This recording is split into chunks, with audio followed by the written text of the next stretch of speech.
Hi, I'm Daniel, and it's really with my general philosophy, it comes from a very collaborative place in meeting with people. It comes from a very compassionate based practice. I really believe in meeting people in where they're at, whatever that may be, emotionally, psychologically, and I have different therapy models that I use, but a lot of it comes from something called a Rogerian counseling approach. So it really it has three basic approaches where it meets people at being very empathetic.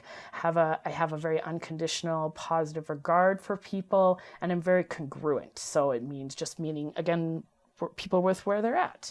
And so in that, there's also different strategies that I've taken from different therapy models. So I really value a lot of the strategies and basic principles from narrative therapy. I also like to use DBT therapy. I like to use CBT therapy, and I use a lot of strategies from EMDR, which is a specialized counseling approach that deals with trauma.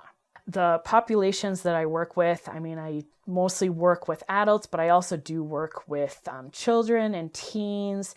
Definitely my specialties include working with anxiety, working through self-esteem issues, working through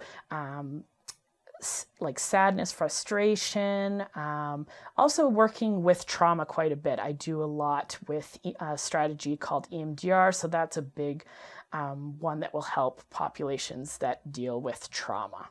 One common question that I get from a lot of different people and different clients is a lot about thinking styles, especially. So it could be anything from anxiety, it could be about negative self-esteem, it could be about sadness, frustration.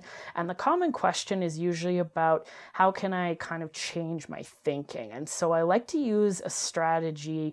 It's kind of pieced together from different strategies, but it's about changing your thinking and thinking differently. So I really like to ask people about if their thoughts and emotions, are they a fact or opinion? A lot of times people feel like their emotions and thoughts are facts because they're living it. But a lot of times if you can truly look at it, a problem, you can actually see that it's an opinion. I also like to use a time frame question. So how important is your thought today versus how important will it be in 6 months' time? And most times people are like, oh yeah, my thinking or my emotions are super important in this moment. But if they look at it from a lens of even next week or that 6 months time, they'll find, oh, actually what I'm thinking about, maybe it isn't accurate, or maybe it's not relevant. And I think especially for something like self-esteem, which a lot of people come and ask me about, they'll think that, they'll have these thoughts where I'm a bad person or something. And so, or I won't be able to get through this tough time. But if you use that time frame question, they'll be like, they can say in 6 months, actually, this thought won't be true, or in that time. So why I recommend the practice of mindfulness and why I think it's so important is it does a bunch of different things.